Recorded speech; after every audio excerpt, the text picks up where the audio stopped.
오늘은 예수님이 이 땅에서 하신 일이라는 제목으로 말씀의 은혜를 나누겠습니다. 꽃이 많이 피고 있죠.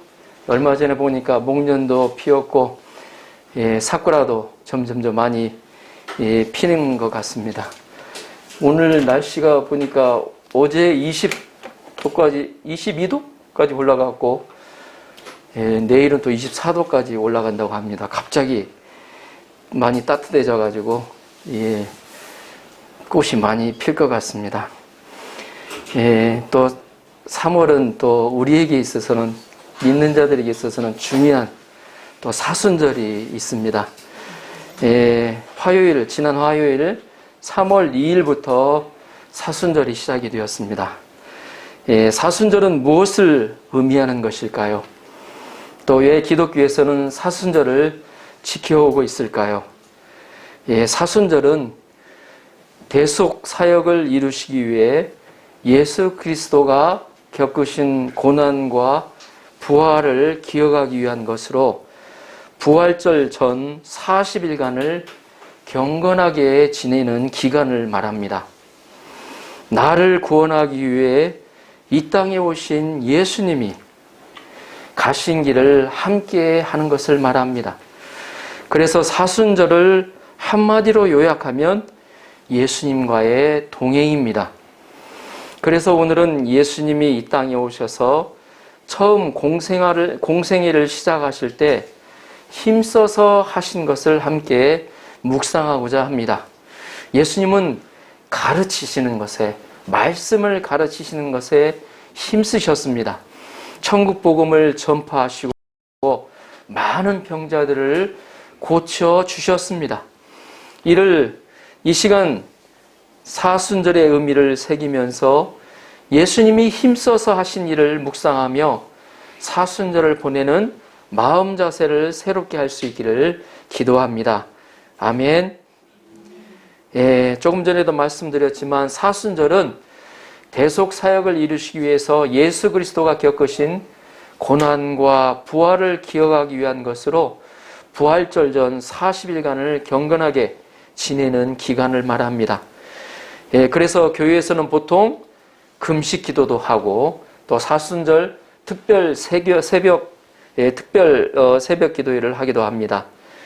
사순절의 유래는 초대교회로 거슬러 올라가는데 인간의 죄를 대속하기 위해 찢기신 그리스도의 살과 또 흘리신 피를 기념하는 성찬식을 준비하며 주님이 겪은 순환에 동참한다는 의미를 가진 금식을 행하던 것으로 유래가 되었습니다. 유대인들은 원래 유월절을 준비하기 위해 유월절 전에 금식을 행했는데 초대교회 성도들도 신앙의 성장과 회개를 통한 영적 준비라는 차원에서 구약의 유월절 만찬을 새롭게 해석하여 주님께서 제공하신 성찬식에 앞서서 금식을 행했던 것입니다. 또한 사순절이 끝나는 부활절에는 새로 영접되는 또 성도의 세례식이 있게 되는데 세례 예비자들은 이때 세례와 입교를 받기 위하여 2주간의 준비기를 두고 또 금식과 기도로 신령한 훈련에 참여하기도 합니다.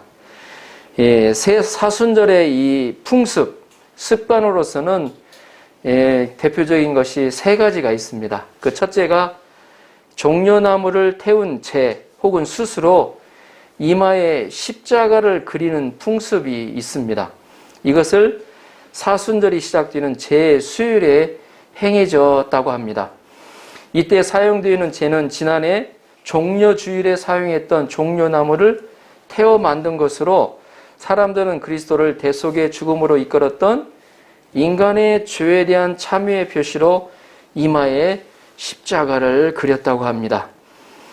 이는 또한 아름다운 풀과 꽃이 잠깐 후면 마르고 시들듯이 세상의 모든 부귀와 영화도 잠깐 후면 사라지고 한 줌의 흙에서 왔던 우리도 또다시 흙으로 돌아가게 된다는 엄숙한 인생의 교훈을 담고 있습니다.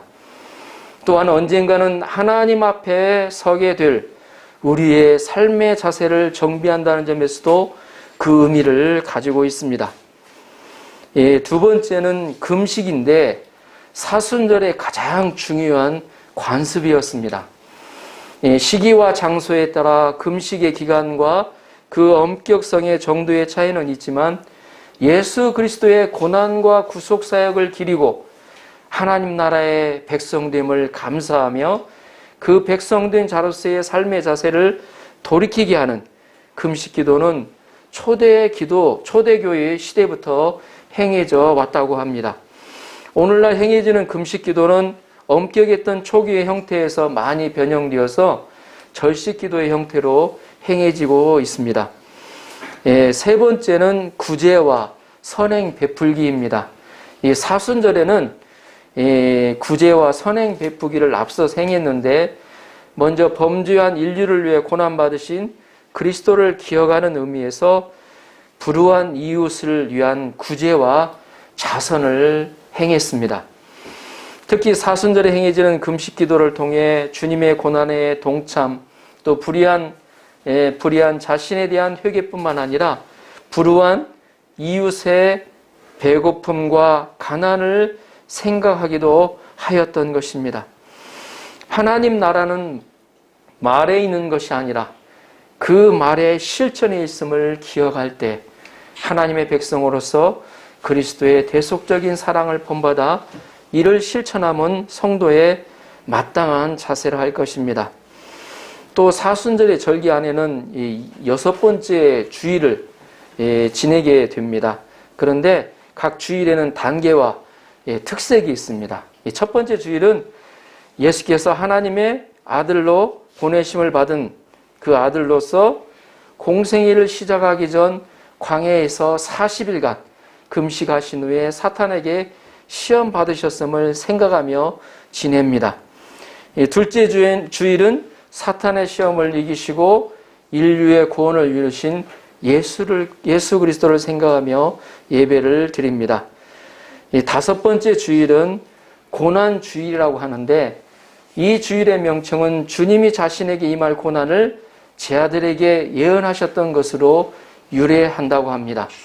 이때 가룟 유다에게 팔려 고난 받으셨던 주님에 대해 생각하며 한 주를 보내는 주간이 됩니다.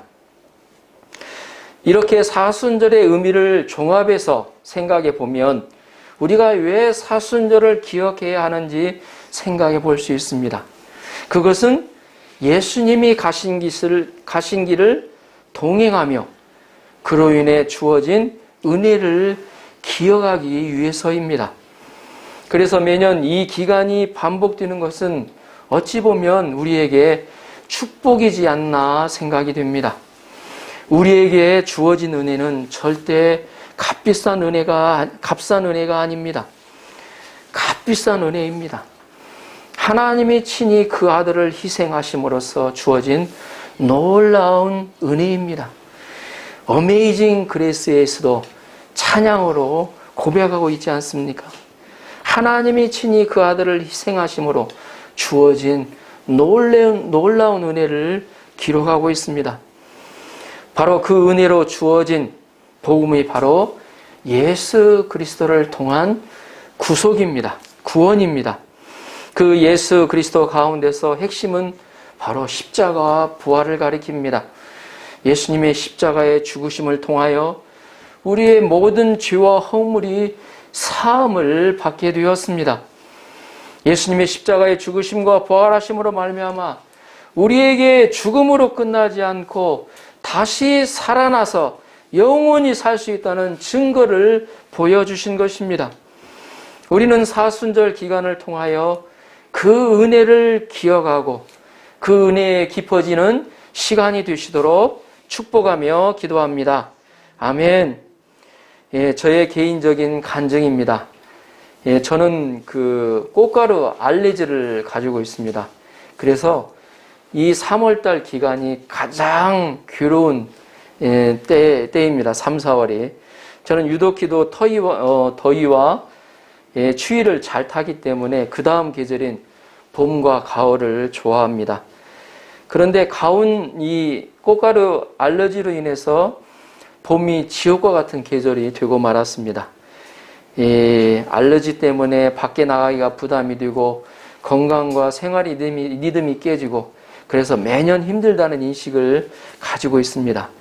그런데 저번 주 일을 하면서 문득 제 안에 이 꽃가루 알레르기가 사순절 기간과 공교롭게도 겹친다는 것을 깨닫게 되었습니다. 그리고 사순절 기간 동안 예수님을 묵상하도록 하시는 하나님의 선물이지 않나 생각이 되었습니다. 그러자 고통스러운 이 기간이 저의 감사 제목이 되었습니다.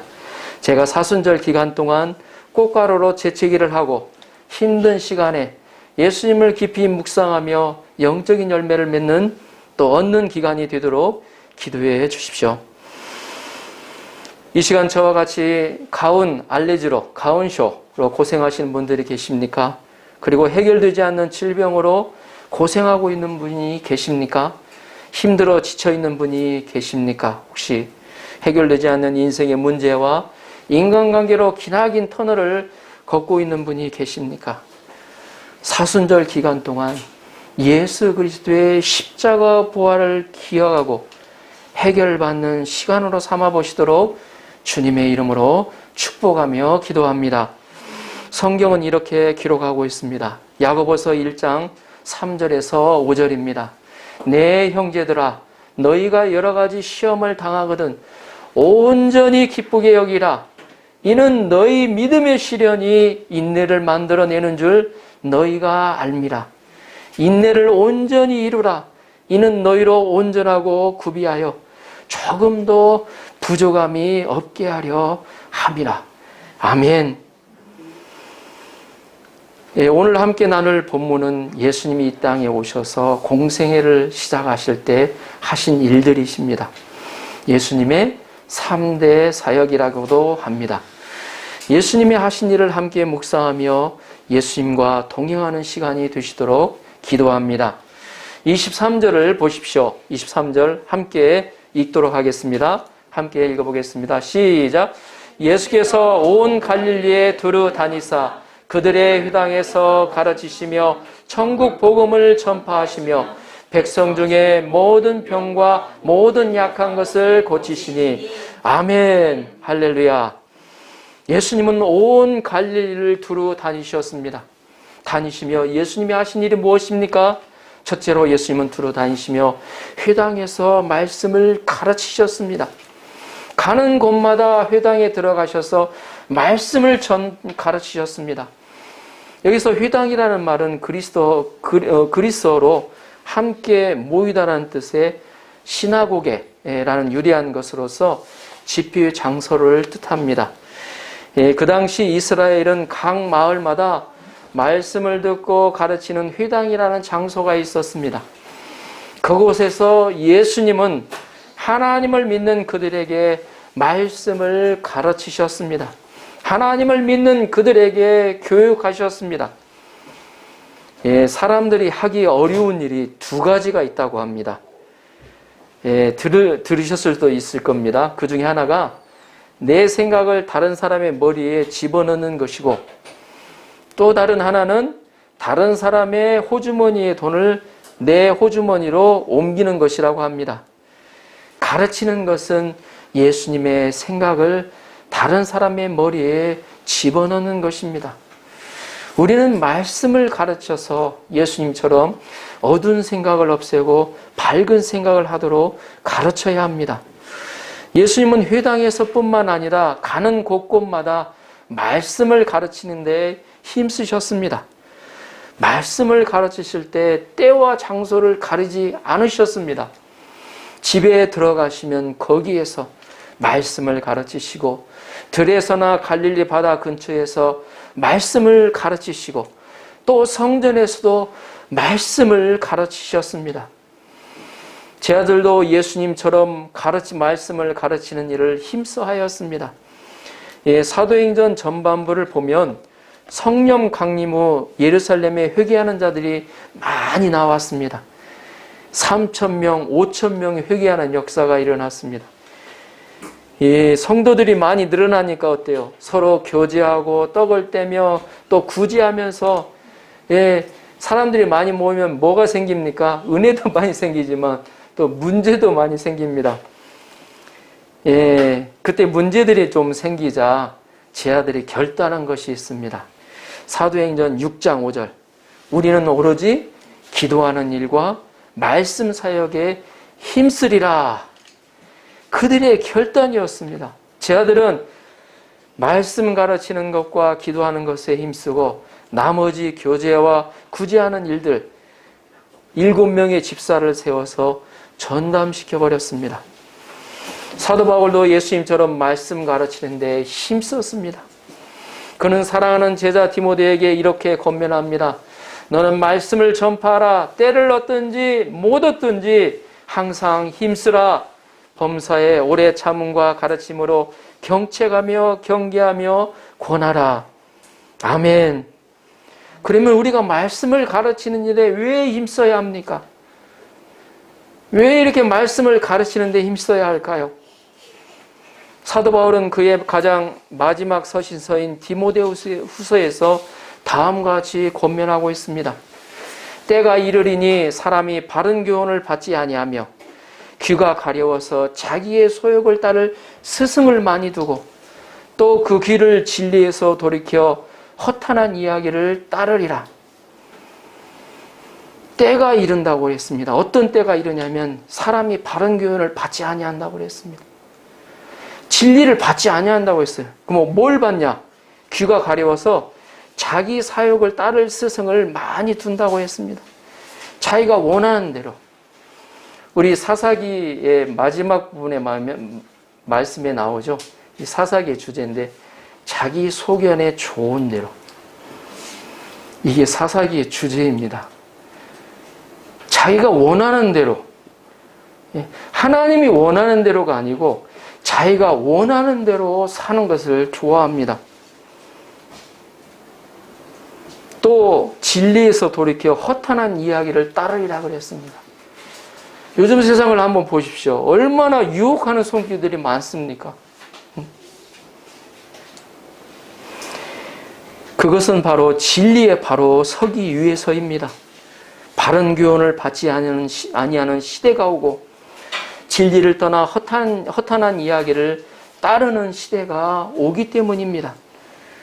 나는 구원받았기 때문에 괜찮겠지 생각하는 것이 아니라는 것입니다.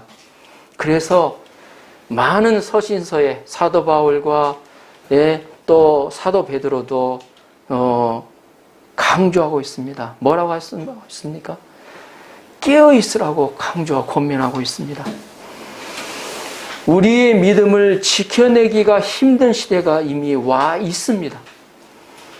코로나 시대를 한번 생각해 보십시오. 코로나 오고 난 다음에 어때요? 예배도 제대로 못 드리는 상황 가운데서. 우리 목회자들이 가장 걱정하는 게 뭐냐면 이 온라인으로 예배를 드려요. 그런데 중요한 건 뭐냐면 집에서 이제 들여다보니까 이제 예배에 가고 싶은 마음이 안 드는 거예요, 보면. 예배에서 멀어져 가는. 우리가 마지막의 때가 될수록 우리가 예배를 사모하는 자들이 되어야 할 줄 믿습니다. 예배를 더 사모해야 돼요. 그냥 편하게 이렇게 예배를 계속 드리잖아요. 그러면 자기도 어떤 한 분이 이런 표현을 했습니다. 온라인 예배를 드리다 보니까 처음에는 어때요? 저와 같이 거룩하게 드린다고 양복을 입고 넥타이를 딱 메고 예배를 드립니다. 그러다가 2주, 3주 지나다 보니까 아이고 이제 넥타이 이제 풀고 이제 양복도 풀고 그냥 가벼운 옷차림으로 드리다가 나중에는 어때요? 점점 드리다가 이제 보다 보니까 그냥 누워서 드리게 되고 그냥 유튜브 보는 것처럼 그냥 드리게 되는. 우리가 이런 걸 보면 힘들더라도 예배를 사모하고 예배 장소에 나와서 예배 드리는 것을 사모해야 됩니다. 우리가 집에서 드리는 예배 좀 어쩔 수 없는 상황에서 코로나 상황 가운데서 드릴 수 없는 상황이라면 모르겠지만 그렇지 않은 상황이라면 발을 옮겨서 조금 어때요? 피곤하더라도 나와서 예배드리는 것을 사모해야 됩니다. 그것이 우리가 믿음을 지키는 거예요. 예. 그래서 우리가 경각심을 가져야 합니다. 우리가 말씀을 배우고 또 말씀을 읽고 큐티를 해야 하는 이유도 바로 여기에 있습니다. 우리의 믿음을 지키는 그 등불을 간직한 여인들처럼 5 여인은 불림을 받고 5 여인은 어때요? 하나님 나라에 못 들어가잖아요. 그와 마찬가지입니다. 사이타마 바람과 불꽃 교회가 올 한해 계속해서 예수님이 하신 것처럼 말씀을 가르치는 일에 힘쓸 수 있기를 기도합니다. 또 저희 한 사람 한 사람들이 말씀을 사모하고 말씀 배우기를 힘쓰며 또 예배를 마음으로 영혼으로 진정으로 드리는 여러분들이 되실 수 있도록 기도합니다. 아멘. 둘째로 예수님은 두루 다니며 천국 복음을 전파하셨습니다. 천국 복음을 전파하는 그곳에 예수님이 어때요? 하나님의 나라가 임하기 시작했습니다. 예수 믿으면 천국에 가고 믿지 않는 자는 지옥에 간다고 분명히 선포하셨습니다. 예수님이 처음에 어때요? 말씀을 전하실 때 그러셨죠? 회개하라. 천국이 가까이 왔느니라.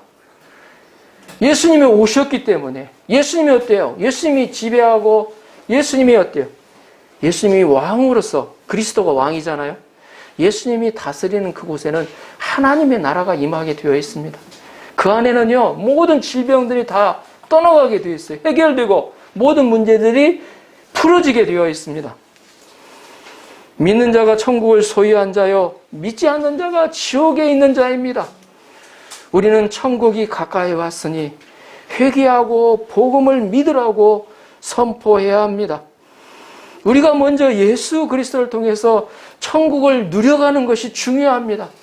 예수님이 그러셨죠. 천국은 너의 마음에 있느니라. 우리가 예수님을 통해서 천국을 누려나가야 됩니다. 제가 가온 알레르기로 정말 괴로운 3, 4월이지만 그런 가운데서도 예수님을 묵상하면 감사가 나와요. 이런 어때요? 괴로운 문제 가운데서도 의미가 있으면 사람이 어때요? 인내를 하게 되고 그 가운데 감사가 나오거든요.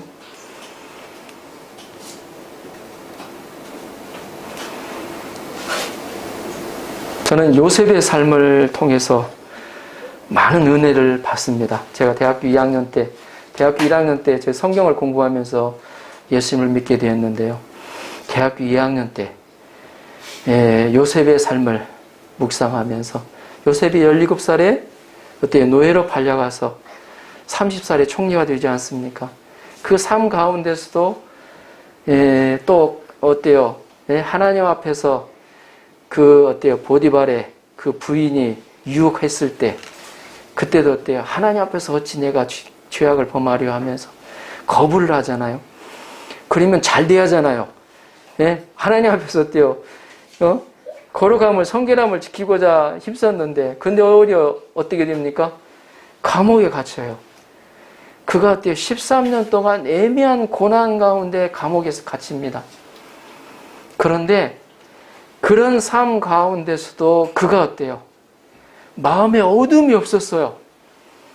또 39장 창세기 39장 성경을 보면 하나님이 함께 하신 내용이 계속해서 나옵니다.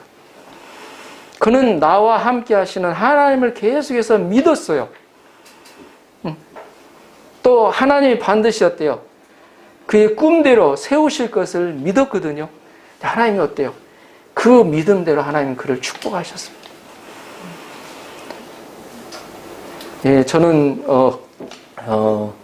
그때 이 요셉의 삶을 보면서 제가 인생의 가정의 운명적인 그런 문제를 그때 해결을 받았어요. 어땠냐면 저희 어렸을 때의 삶이 부모님들이 많이 싸우시는 가정에서 제가 자랐습니다. 물론 이제 가난했기 때문에 농촌이었고, 그래서 왜 저렇게 싸우시는가, 어린 마음에 그걸 모르죠. 사실 그러죠, 보면. 그래서 항상 제 마음 가운데, 정말 행복한 가정, 싸우지 않는 가정에서 살면 참 좋겠다 하는 마음에 어렸을 때 그게 소원하는 마음이었어요. 보면 이렇게 성장하면서 대학교 와서 보니까 이 대학생들 가운데서도 그때 자가용을 끌고 다니는 학생들도 있더라고요. 누구는 부모 잘 만나가지고 저렇게 사는데 나는 이거 뭐냐, 그런 생각이 드니까 한없이 어때요? 부모님 어렸을 때의 모습도 그렇고 내가 자라는 환경도 그렇고 그러니까 감사한 마음이 안 생기는 거예요. 그런데 요셉의 삶을 보면서 하나님이 내 삶 가운데서 분명히 선한 계획이 있으실 것이다. 그런 믿음이 생기니까 제 안에 어때요? 이런 가정을 주신 거에 대한 감사가 나오더라고요. 하나님의 나라가 그 가운데 제가 그런 기억이 있어요. 2층 옥상에 올라가서 그걸 생각하니까 어떻게 울음이 막 북받쳐 막 나오더라고요. 그때 아마 하나님께서 제게 그를 통해서 이 하나님의 선한 계획과 주권을 믿는 믿음을 주셔가지고 하나님 나라를 허락해 주신 것 같았어요. 그래서 어떤 어려운 문제 가운데서도 예수님을 만나고 하나님을 만나는 그곳에 하나님의 나라가 임하게 되어 있습니다. 빛으로 임하시거든요. 어두움은 물러가거든요. 그럴 때 문제들이 풀려져 나가고 나의 해결되지 않은 그런 문제들 가운데서도 풀려지는 놀라운 역사가 이루어질 수 믿습니다. 우리가 먼저 예수 그리스도를 통해서 그런 천국을 누려나가야 돼요. 나의 문제들 가운데 현재 문제는 나하고는 예수님과는 상관이 없겠지가 아니죠. 그 문제를 통해서 제 이제 기도 제목이 항상 그겁니다. 또 기도 제목 내는데 우리가 현재 내 앞에 놓여져 있는 그 문제를 통해서 문제 해결만을 위해서 기도하는 게 아니고 그를 통해서 주님을 만나도록 기도합시다. 주님을 경험하고 주님을 만나는 계기가 될 수 있도록 기도합시다. 그렇게 하고 있습니다. 그게 바로 가장 좋은 문제 해결이 아니겠습니까? 우리가 먼저 예수 그리스도를 통해서 천국을 누리고 그들이 예수님을 믿어 천국을 누리도록 도와야 한다는 것입니다. 우리는 예수님이 하신 것처럼 상대방이 믿든지 안 믿든지 천국 복음을 전해야 합니다. 셋째로 예수님은 모든 병과 모든 약한 것을 고치셨습니다. 왜냐하면 예수님이 십자가에서 약한 것과 모든 병을 짊어지셨다고 성경은 분명히 기록하고 있습니다. 그 복음이 내 현실 문제 가운데서 해결하도록 내 안에 믿음을 가지고 믿음으로 영접하고 또 실제로 그러한 문제들 가운데 있는 사람들을 도와줘야 된다는 것입니다. 하나님 나라는 말에 있는 것이 아니고 능력에 있습니다. 실제 그 능력이 나타난다는 것입니다. 우리는 복음의 능력으로 어두운 현실을 밝게 만들어야 합니다. 그러자 예수님의 소원은 퍼져나갔습니다. 치료가 되고 말씀이 문제들이 해결되는 그러한 예수님의 소문이 퍼져나갔습니다. 24절 25절을 보십시오. 그의 소문이 온 수리아에 퍼진지라 사람들이 모든 앓는 자 곧 각종 병에 걸려서 고통당하는 자 귀신 들린 자 간질하는 자 중풍병자들을 데려오니 그들을 고치시더라. 아멘. 갈릴리와 데가볼리 예루살렘과 유대와 요단강 건너편에서 수많은 무리가 따르니라. 예수님의 소문이 퍼져나가자 사람들이 각종 병이 걸려서 고통하는 자를 데리고 예수님께 오기 시작했습니다. 귀신 들린 자들, 간질하는 자들, 중풍병자들, 그 당시에 자기 힘으로 어찌할 수 없는 불치병자들을 데리고 다 나왔습니다. 예수님은 그들 한 사람 한 사람들을 다 고쳐주셨습니다. 그러자 갈릴리와 데가볼리 예루살렘과 온 유대와 요단강 건너편에서 수만 무리가 따라왔습니다. 우리는 여기서 복음은 이론이 아닌 것을 알 수가 있습니다. 복음은 능력입니다. 복음을 내 안에 믿고 그 예수님을 믿을 때 그 능력 역사가 일어납니다. 복음에는 우리의 현실 문제를 해결해 주는 능력이 있습니다. 복음의 능력이 임하는 곳에 많은 사람들이 몰려들었습니다. 예수 그리스도의 능력이 우리 믿는 자들 가운데 임하게 됩니다. 복음의 능력이 올 한해 사이타마 바람과 불꽃교회 가운데 임하도록 기도해야 되겠습니다. 주의 손이 함께하는 교회가 되고 주님께 쓰임받는 선한 도가 될 수 있도록 기도합니다. 아멘.